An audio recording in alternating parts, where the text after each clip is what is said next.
हर बच्चा एक कहानी है, हर सपना एक उड़ान है। शारदा गुरुकुल सिर्फ एक गुरुकुल नहीं, ऑफिसर बनाने का अभियान है। हेलो मेरे प्यारे Laddu Gopal, I engineer Govind Atri welcome you on Sharda Gurukul.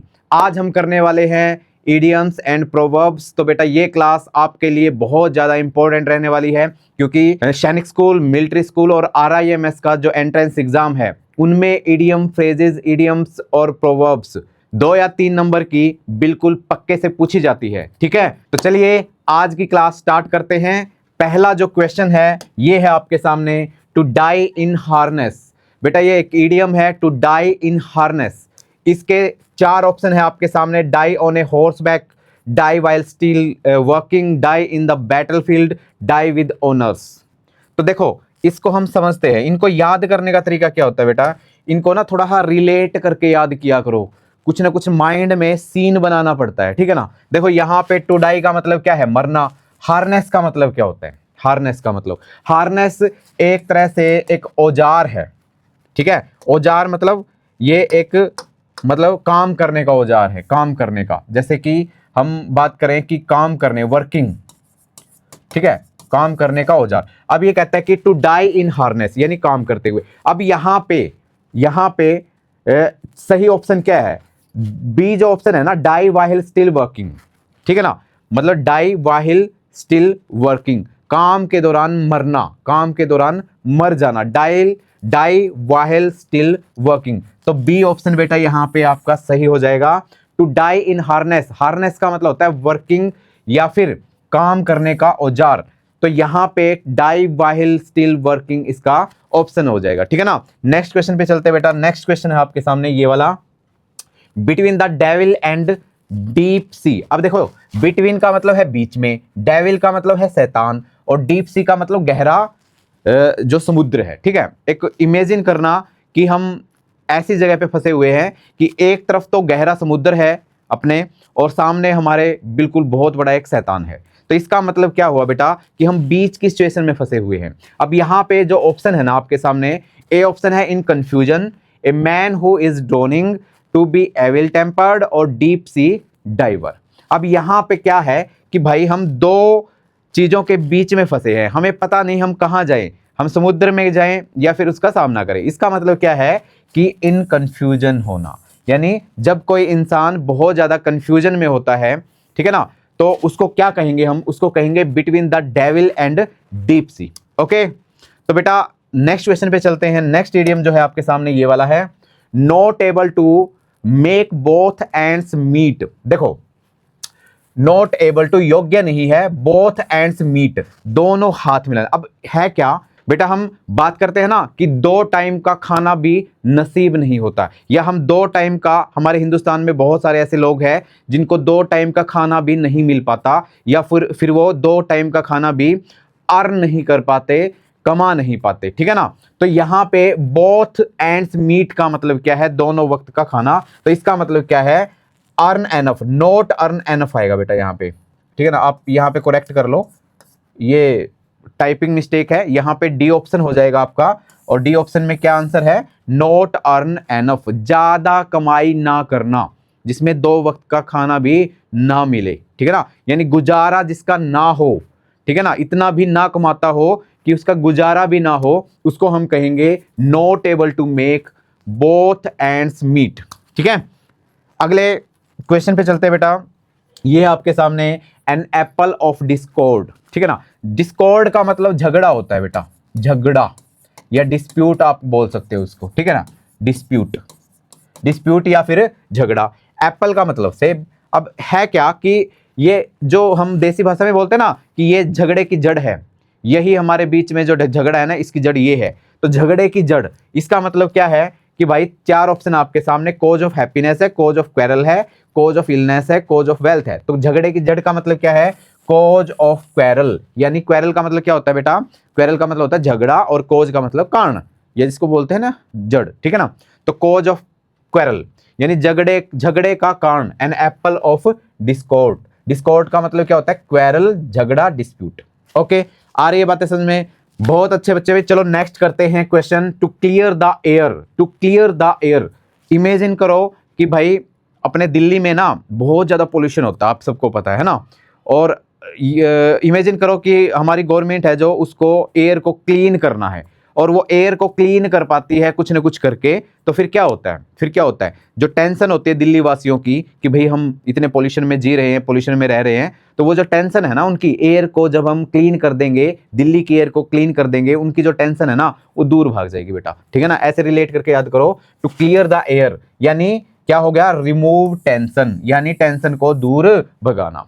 Air को क्लीन करना यानी टेंशन को दूर भगाना। दिल्ली में बहुत ज्यादा पोल्यूशन है, वहां पे एयर को क्लीन किया जाता है, इसलिए दिल्ली वासियों की जो टेंशन है वो दूर हो जाती है। ऐसे याद किया करो, रिलेट करके याद रहेगा, ठीक है ना। नेक्स्ट क्वेश्चन पे चलते हैं बेटा।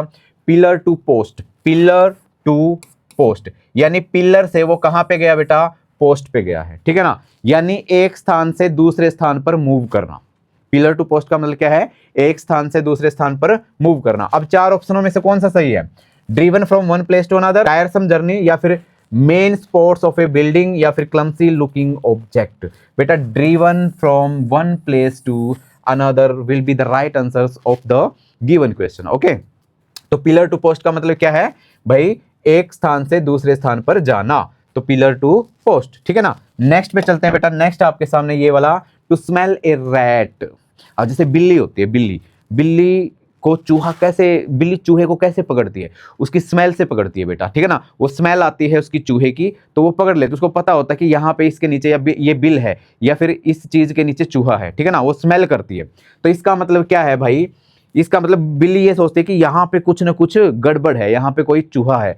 तो ऐसे ऐसे रिलेट करके याद किया करो। तो यहाँ पे चार ऑप्शन में से कौन सा ऑप्शन सही हो जाएगा आपका, to see signs of plague epidemic, to get bad smell of a bad dead rat, to suspect foul dealings, to be in a bad mood। तो बेटा सी ऑप्शन इसका सही हो जाएगा, to suspect foul dealings, ठीक है ना।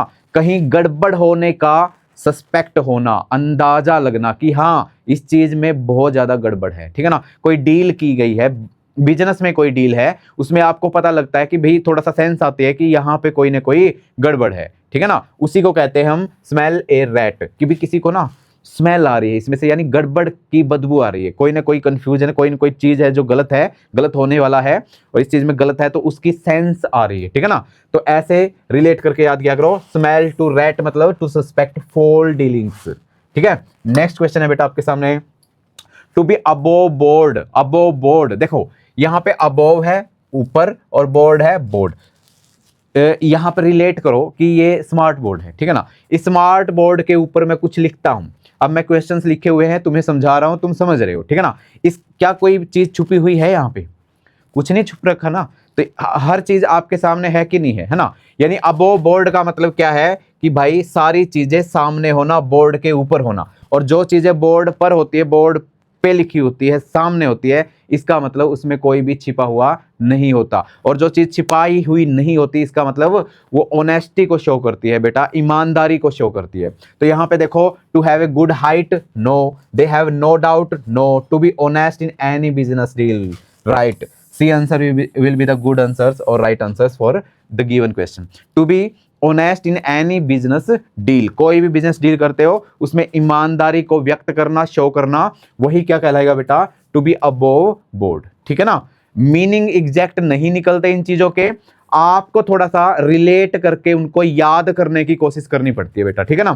तो इसलिए मैं रिलेट करने की कोशिश यहाँ पे कर रहा हूं।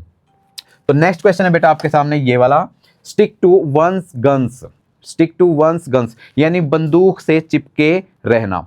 अब है क्या कि भाई आप बहुत ईमानदार पर्सन हो, ठीक है ना, आप ईमानदार हो, आप अपनी कही बात से डिगते नहीं हो, ठीक है ना। आपके ऊपर बहुत ज़्यादा प्रेशर भी आया, फैमिली का प्रेशर आया, लेकिन आप सही बात पे अटके हुए हो, आपने जो बात कह दी उस पे आप कायम हो, ठीक है ना। आपके ऊपर किसी ने भी कितना भी दबाव डाला है, लेकिन आप उस दबाव के ऊपर नीचे नहीं आए, बल्कि आप अपनी बात कही हुई पे बिल्कुल कायम हैं, ठीक है ना। तो इसका मतलब क्या है, आप चिपके हुए हैं गन से। गन्स का मतलब यहाँ पे क्या है भाई, आपकी जो आपका जो कही गई बात है, आपकी जो ईमानदारी है, उसके साथ आप लगे हुए हो। तो यहाँ पे क्या ऑप्शन हो सकता है बेटा, maintain one stand under attack, suspect something, make something fail, be satisfy. बेटा मेंटेन वन स्टैंड, यानी अपने स्टैंड पर रहना। अंडर अटैक, अटैक का मतलब आपके ऊपर बहुत ज्यादा दबाव है, ठीक है ना, आपके ऊपर अटैक हुआ है, दबाव डाला गया है, आपको पीटा गया है, मारा गया है, कुछ भी किया गया है, लेकिन आप अपने स्टैंड से बिल्कुल भी डिगे नहीं हो। तो इसका मतलब क्या है, stick to one's guns. Okay, कर लोगे बेटा, है ना।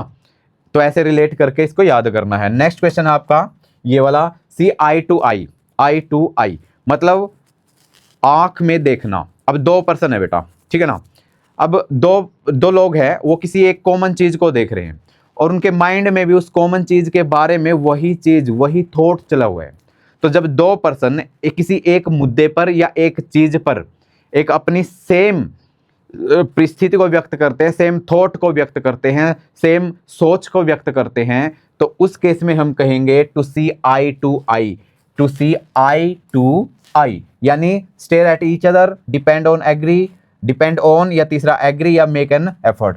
तो सी ऑप्शन बेटा सही हो जाएगा, एग्री होना, यानी मेरी सोच में, मेरी समझ में, मेरी थॉट से ये चीज ऐसी है। यानी हम एक दूसरे जब दो पर्सन एक मुद्दे पर एग्री हो जाते हैं तो उसको कहेंगे सी आई टू आई, ठीक है ना, मतलब उस चीज को, उस मुद्दे को एक समान देखना, यानी हम एग्री होके उस पे जो है वो हम राजी हो गए हैं, एग्री हो गए हैं, तो उस चीज को कहेंगे बेटा सी आई टू आई, ठीक है।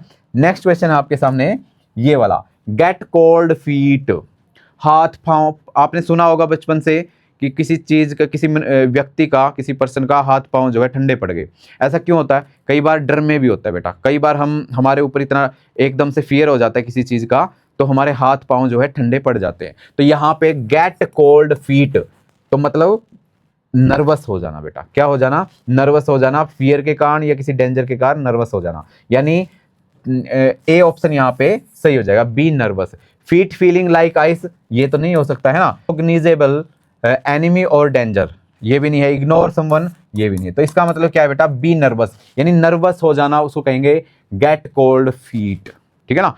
पाँव जो है वो ठंडे पड़ जाना कब पड़ते हैं, जब व्यक्ति नर्वस हो जाता है, किसी चीज को देख के, किसी चीज को, किसी बात को सुन के वो नर्वस हो जाता है फियर से, तो उसको कहेंगे गेट कोल्ड फीट। ओके, तो ए ऑप्शन सही हो जाएगा। नेक्स्ट क्वेश्चन है बेटा आपके सामने ये वाला, लायंस शेर। देखो जंगल में लोयन होता है ना, शेर होता है। अब कोई शिकार होता है तो उस पे ज्यादा, सबसे ज्यादा जो है वो उसका अधिकार जो है वो किसका होता है, उस शिकार पे, उस शिकार पे सबसे ज्यादा अधिकार किसका होता है बेटा, वो लोयंस का होता है, लोयन का। लोयन क्यों होता है, क्योंकि वो राजा होता है भाई जंगल का, ठीक है ना, वो सबसे शक्तिशाली होता है, तो उसका शेर ज्यादा होता है, ठीक है ना, उसका शेर ज्यादा होता है, उसका भाग ज्यादा होता है। यानी लोयन शेर का मतलब क्या है, लोयन के हिस्से में ज्यादा आना, यानी भाई जिसके हिस्से में ज्यादा आएगा उसको कहेंगे लोयन शेयर। इसका मतलब ग्रेटर शेयर ऑफ थिंग, किसी चीज का शेयर आपको ज्यादा मिल रहा है, उसका भाग, उसका पोर्शन, उसका पार्ट आपके हिस्से में ज्यादा आ रहा है, तो उसको कहेंगे लोयंस शेयर। ठीक है, आ रही है बेटा बातें समझ में, ठीक है ना। नेक्स्ट क्वेश्चन पे चलते हैं। नेक्स्ट क्वेश्चन आपके सामने, पीस ऑफ केक। भाई बर्थडे मनाते हो सब पे, सबका मतलब घर पे सब लोगों का बर्थडे मनाते हैं कि नहीं मनाते हैं, उस पर केक लेके आते हैं बेटा, है ना। अब चाकू लेके नाइफ के साथ केक को काटते हैं ना स्लाइस में, और फिर हर किसी को देते हैं। जैसे घर में 4-5 बच्चे हैं तो थोड़ा थोड़ा उसको काट के देते हैं। अब जब हम उस पीस करते हैं उसका केक का, तो ज़्यादा मुश्किल होती है या आराम से कट जाता है, बताओ मेरे को। ईजिली कट जाता है ना, यानी पीस ऑफ केक, जब केक का हम पीस करते हैं तो वो क्या होता है, वो ईजिली हो जाता है ना। अब मैं कहूँ कि भाई ईंट को काटो, ठीक है ना, लोहे की पत्ती को काटो, काट पाओगे, नहीं काट पाओगे, बड़ी मुश्किल होगी, है ना। लेकिन अगर केक को काटोगे तो इसका मतलब इजीली कट जाएगा। इसका मतलब something very easy, something very easy. Piece of cake का मतलब क्या है, समथिंग वेरी इजी। कई बार हम कम्युनिकेशन में भी बोलते हैं ना, भाई ये चीज तो मेरे लिए पीस ऑफ केक है, ये तो मेरा बाएं हाथ का काम है करना, है ना। तो उसी को कहते हैं पीस ऑफ केक, यानी जिस चीज को हम बड़ी जल्दी से कर पाए। ओके बेटा, नेक्स्ट क्वेश्चन पे चलते हैं प्यारे बच्चों। ये है आपके सामने हार्ट एंड सोल। अब एक बात बताओ, कोई व्यक्ति दिल से और आत्मा से काम करे, दिल और आत्मा लगा दे उसमें, ठीक है ना, अपने काम में अपने काम में ईमानदारी के साथ, अपनी एनर्जी के साथ, अपने पैशन से काम करे, ठीक है ना, आत्मा से काम करे, दिल लगा के काम करे किसी काम में, तो उसको क्या कहेंगे, उसको कहेंगे हार्ट एंड सोल। यानी ए ऑप्शन यहां पे सही हो जाएगा बेटा। क्या है, the whole of one's energy and passion. किसी चीज, किसी व्यक्ति का व्यक्ति जो है जब उसकी एनर्जी से वो काम करता है किसी चीज़ पे और पैशन के साथ काम करता है, पूरा दिल और आत्मा जो है उसके ऊपर झोंक देता है अपनी, तो उसको कहेंगे बेटा हार्ट एंड सोल। तो ये ए ऑप्शन यहाँ पे सही हो जाएंगे। ये कुछ इडियम्स एंड प्रोवर्ब्स थी बेटा जो सैनिक स्कूल, आरएमएस और आरआईएमसी एंट्रेंस एग्जाम में पूछी जाती है। और मैंने यहाँ पे 14 जो है क्वेश्चन रखे हैं और ये सारे के सारे previous year questions, previous year test से लिए गए हैं बेटा, है ना। जो 2021, 22, 23, 24, 25, तो 25 तक जो आए हुए हैं पिछले, वो मैंने वहाँ से उठाए हैं और ये लिए हैं। ये पहली क्लास थी इडियम्स एंड प्रोवर्ब्स की। बीच बीच में ऐसी क्लास आती रहेगी। हमारा मेन टॉपिक जो है वो प्रोनाउन चला हुआ है। नेक्स्ट क्लास नेक्स्ट प्रोनाउन की होगी बेटा, उस क्लास में हम फिर मिलते हैं। अगर आप कोचिंग करना चाहते हो, जींद में हो, जींद के नियर बाई हो, और आपको कॉम्पिटेटिव एग्जाम की कोचिंग करनी है, सैनिक स्कूल, मिलिट्री स्कूल, आरआईएमसी या कोई भी एग्जाम स्टेट लेवल का हो या फिर नेशनल लेवल का हो बेटा, जैसे सीईटी की तैयारी करनी है आपको शुरू से ही, आपको एसएससी के लिए तैयारी करनी है, आप छोटे बच्चे हो, 3rd क्लास से 4th क्लास से लेके अगर आप 9th 10th तक के बच्चे हो और अभी से कॉम्पिटेटिव एग्जाम की तैयारी करना चाहते हो, तो शारदा गुरुकुल में आपका स्वागत है, ठीक है ना। मैं इंजीनियर गोविंद अत्री आपसे नेक्स्ट वीडियो में फिर मिलता हूं एक नए मजेदार टॉपिक के साथ, नए कंसेप्ट के साथ। तब तक जय हिंद, जय भारत, वंदे मातरम।